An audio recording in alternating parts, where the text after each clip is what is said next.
Ay, Muy bien. sí. Ahí sí, pues, diputada, ya. Ahora sí, Oiga. me conecté. Tengo un ratito porque me escapé de la sesión. Estamos votando, discutiendo el salario mínimo acá en el Ya. Congreso, así que no puedo Justo estar lo que más de estaba hablando. 15 No, no minutos se preocupe. con Cuéntenos ustedes. entonces. Claro, es que usted estaba hablando, Sí, bueno, diputada, estaba- ya que, perdón, ya que no se aprobó ningún retiro, ni el primero ni el del gobierno, que permitía justamente este tema de las pensiones alimenticias y dar solución, usted estaba precisamente hablando de ese punto para que nos precise. Eso. Y bueno, nosotros evidentemente no nos quedamos con los brazos cruzados y le pedimos a nuestro gobierno la necesidad de poder incorporar ayudas que van a ir increciendo y que se han ido anunciando de manera progresiva en estos días, entre ellos el elemento del pago efectivo de las pensiones de alimentos. Nosotros creemos que una medida que ha sido muy efectiva ha sido buscar mecanismos de pago vía subrogación, de cargo a fondos previsionales, pero también en esta oportunidad, junto con la ministra Orellana, encontramos otros mecanismos, que es de cargo a distintas cuentas comerciales, cuentas de ahorro, fondos previsionales, también APB y otros tipos, fondos mutuos, etcétera, que de alguna manera contribuyen a que aquellas mujeres, que en su mayoría son mujeres, que están a cargo de niños y niñas y adolescentes a los cuales no se les ha pagado por años la pensión de alimento, puedan solicitar el pago del total de la deuda y además el pago de deudas sucesivas que se puedan ir acumulando en el futuro. Es decir, hoy día se va a establecer un mecanismo permanente de cobro de la deuda de pensión de alimento. Yo creo que esta es una medida muy importante, por eso Sí, es que la hemos diputada. querido destacar, porque se han hablado de muchas cosas malas en estos días, pero las cosas buenas Sí, pocas hay que veces se destacarla. destacan. No, y diputada, ¿cómo está? Le saluda Ángeles desde el estudio. Quisiera preguntarle a propósito de Hola, esto, porque Ángeles. efectivamente el círculo de la pobreza o de la vulnerabilidad se mantienen con madres efectivamente o padres que están a cargo de sus hijos y que no reciben el apoyo económico, ¿no? De la contraparte en este caso. La pregunta es, ¿van a ser los tribunales de justicia? ¿Cómo va a ser el sistema para que yo, mamá, papá, que se me adeuda a mi hijo o hija, se me adeuda esta pensión de alimentos, voy a recurrir? ¿Cuánto tiempo podría pasar? ¿Y quién hace ese proceso investigativo? Si hoy día no es posible ni siquiera notificar al padre o madre de la guagua que anda perdido por la vida.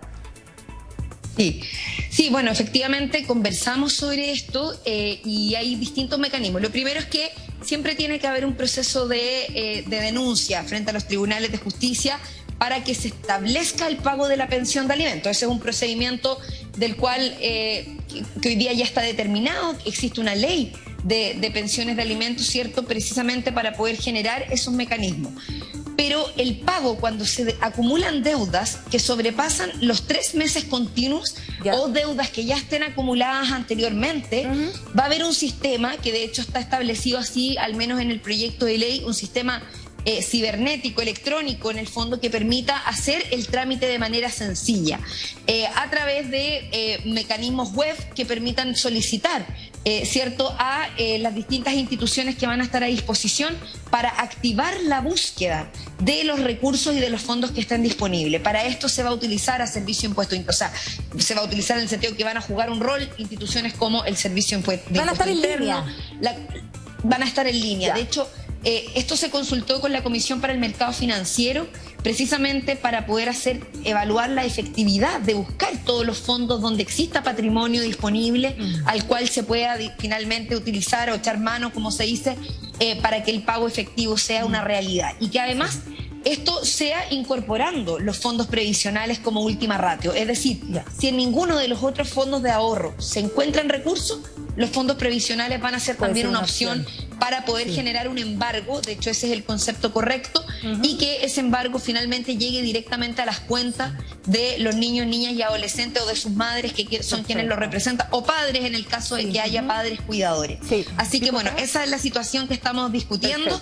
Obviamente el proyecto de ley todavía está en discusión, acaba de ingresar el día antes de ayer, ya fue ingresado por el Senado, así que estamos también trabajando con organizaciones de distintos espacios a nivel nacional para ir mejorando la efectividad y evidentemente la aplicación de este proyecto de ley, que no tenemos ninguna duda va a ayudar y a beneficiar a muchos niños, niñas y adolescentes, y también evidentemente a mujeres, que son la mayoría quienes están a cargo del cuidado de sus hijos e hijas. Diputada, usted contaba también que se está discutiendo en el Congreso, por cierto, el aumento del salario mínimo, y su gobierno está enfrentando, claro, un momento económico tremendamente difícil, uno de los más difíciles probablemente por la alta inflación y por las bajas proyecciones de crecimiento para el país. Entonces, le pregunto lo siguiente, porque se instala en la ciudadanía, pero fundamentalmente en un sector que es la llamada clase media, que por lo demás es bastante amplia, ¿no?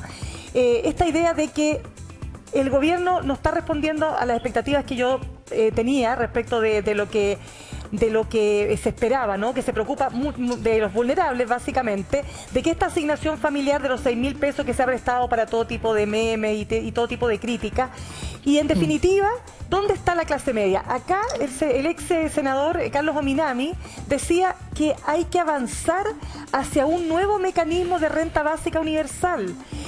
Habla de la reforma tributaria. ¿Cuánto le preocupa a usted? Porque todo aquello es de largo aliento. Pues una reforma, ¿cuánto va a demorar para que se discuta la reforma y se traduzca, ¿no es cierto?, una ayuda hacia ese sector. ¿Cómo ve la ayuda urgente para ese sector? ¿Cómo la ve, diputada? Sí, bueno, yo creo lo primero, Mirna, es que es importante situar la situación en la que estamos y donde finalmente nuestro gobierno ha asumido hace 2 meses el control o la conducción del país. Yo creo que eso no hay que olvidarlo. Tener en consideración también que los recursos que el gobierno tiene disponible para poder aplicar o determinar políticas públicas para este periodo fueron determinados por el gobierno anterior en la ley de presupuesto que se aprueba cada noviembre del año anterior para el año siguiente. También creo que es importante tener ese elemento en consideración. Siempre hay herramientas y siempre se pueden buscar fórmulas, y eso es lo que el gobierno ha estado haciendo, buscando mecanismos, buscando fórmulas y acelerando procesos de cambio que son importantes. El compromiso del alza del salario mínimo es un compromiso de gobierno y es un compromiso que busca llegar a tener un salario mínimo de 500.000 pesos.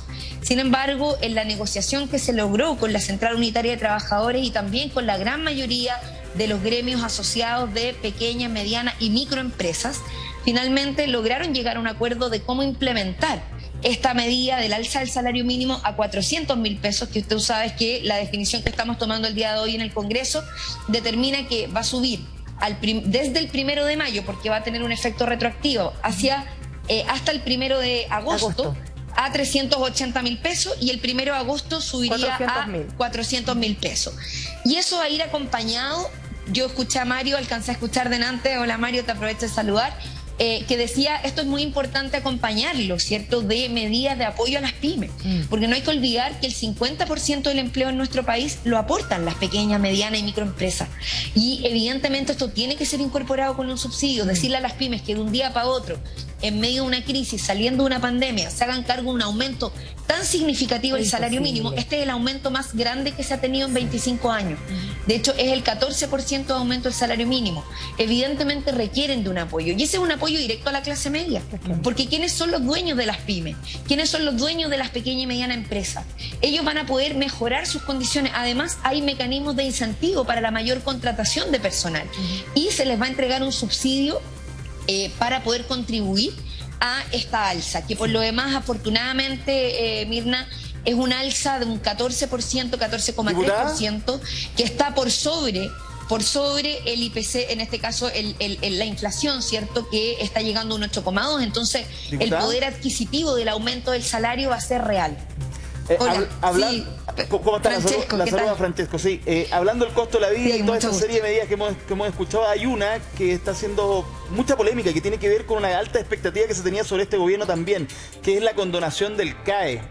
Y es que el presidente ha dicho, son sus palabras, los que van a tener condonación son justamente los que tengan más al día el pago de su deuda, particularmente porque dice, si uno da otro tipo de incentivo, generaría, claro, que todos dejarían de pagar. Pero el ministro de Educación hace algunas semanas decía que casi más del 40% justamente de las personas está morosa, y por lo demás se había entendido que finalmente se iba a alcanzar en este gobierno una condonación universal del CAE, progresiva, pero finalmente universal. Hay algunos que ya están llamando a esto, diputada, sí. Y le pregunto a usted ahora, que básicamente hay un convencimiento de que la economía no da, la plata es escasa, de que esto es casi un realismo sin renuncia.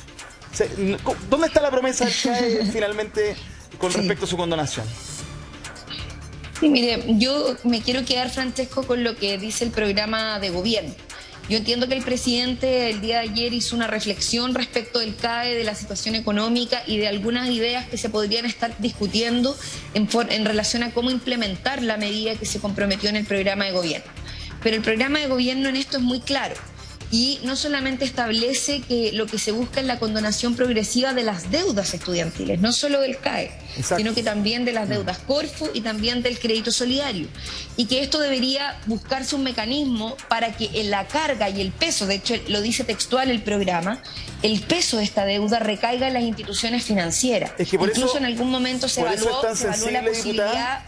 Perdone que la interrumpa, Así pero por eso es. es tan sensible que el presidente haya obvio. dicho lo que dijo, porque claramente para muchos, la Confecha incluida, en fin, genera muchas dudas, porque usted me habla del programa, y es la misma, por eso yo hablaba del realismo sin renuncia finalmente, ¿no? Cuando se dijo, bueno, el programa es una cosa, pero esta es la realidad, esta es la cantidad de plata que manejamos, pero, usted está hablando de más de 10 claro, mil millones de dólares y suma también el Fondo Solidario y otras cosas más. Entonces, ¿con qué nos quedamos? Pero el presidente a lo que se refirió ayer, Francesco, para ser bien preciso, fue más bien a algunas de las alternativas que se están pensando. La propuesta respecto de la condonación del CAE es algo que todavía no se ha presentado. Yo te quiero recordar que esto tiene que ser discutido, es una ley, y yo por lo menos creo que nosotros tenemos que ser lo más apegados respecto del programa y los compromisos. Yo lo que entiendo de lo que ha planteado el presidente, sin querer hacer una interpretación de ningún tipo, sino que más bien es lo que yo entendí, es que él se refirió a mecanismos de la progresividad que podrían considerarse en esta decisión. Ya. Pero la decisión política de la condonación del crédito con aval del Estado, de esa deuda, de quitarle la carga y el peso de los hombros a las familias, es algo que por lo menos quienes fuimos parte de este programa, quienes somos parte y apoyamos a este gobierno, evidentemente no vamos a permitir que de ninguna manera se relativice. Y esa es una discusión que vamos a tener que enfrentar. Hoy día el presidente entregó algunas ideas, algunos criterios, pero eso no significa que el debate esté cerrado. Creo que es muy importante no olvidar que aquí hay una ruta, un horizonte que es el programa de gobierno, y el programa de gobierno es muy claro en establecer que la idea de este proyecto es sacarle el peso a las familias y que más bien recaigan en instituciones financieras y en una corresponsabilidad con el Estado, pero no de parte de las familias que finalmente han padecido el flagelo del endeudamiento. Carlos quiere decir algo. Carlos Ominami. No decirle, saludar a la diputada Hola, Cariola. Carlos, ¿qué Hola, tal? hola, ¿cómo está? Mucho gusto. No, yo creo que es muy importante lo que usted dice, en el sentido que el programa se pueda cumplir. Ahora los programas de gobierno también tienen que pasar por el filtro de la comparación con otras necesidades que están planteadas, y también con la urgencia y las nuevas circunstancias que se van produciendo. Aquí no está, cuando se elaboró el programa de este gobierno, no sabíamos que iba a haber una crisis, una guerra entre Rusia y Ucrania que iba a provocar todos los efectos que están provocando. Yo creo que en eso también se requiere comprensión por parte de la ciudadanía. Eso es el realismo sin renuncia, ¿o no? O sea, es un tema, hay que asumir las realidades tal cual son.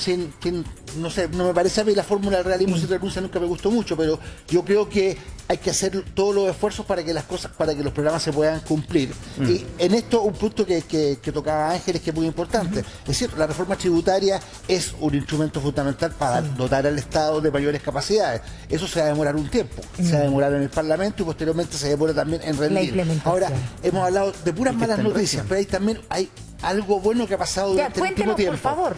El aumento del precio del cobre. Deme un segundito, que la diputada se tiene que ir porque tiene que seguir tramitando el tema del salario mínimo allí en el Congreso. Así que la dejamos, diputada. Muchísimas gracias. Que lo vamos a votar a favor. Muy bien. Si me permite un comentario Palabras para el cierre. Lo que decía Carlos recién. Sí. No, es evidente que la implementación del programa hoy día tiene que establecerse en una realidad concreta que el país está viviendo y que está enfrentando. Y por eso es que también yo quiero hacer un llamado a tener comprensión respecto de la situación que el país está viviendo y de todos los esfuerzos que el gobierno está haciendo para poder generar aportes, ayudas. Antes de ayer se anunciaron todas las medidas de apoyo a las familias para poder apaciguar de alguna manera el alza del costo en el gas, en la electricidad, en la parafina y en aquellos mecanismos de calefacción. Hay un aumento de la asignación familiar. Hay distintas medidas que se están tomando y que también es importante tenerlas en consideración. Además, evidentemente, de considerar que las grandes reformas, entre ellas la reforma tributaria, la reforma previsional, están en proceso de construcción y que nosotros esperamos tenerla lo antes posible, porque sabemos que también eso va a cambiar la vida de muchos chilenos y chilenas. Así que eso quería decir, y no olvidar que el gobierno del presidente Boric lleva 2 meses y al cual no se le puede inculpar de todos los males que se acumularon por años en nuestro país. Muchas gracias, diputada. Gracias, diputada. Ya, Muchas gracias. Sí, Quería terminar simplemente la idea, Sí, que la idea. dentro de este cúmulo de malas noticias hay una buena noticia, que el precio del cobre también está en unos niveles mucho más altos que los que estuvieron hace no mucho tiempo atrás. Eso genera holgura. Los fondos los ahorros de los cuales disponía el país, que se fueron gastando para enfrentar la pandemia, hoy día se han ido recomponiendo. Por tanto, entonces... Pero está bajando un poquito el cobre, ¿eh? ¿Ah? Está ahí bajando. Pero de todas maneras y está subiendo el dólar.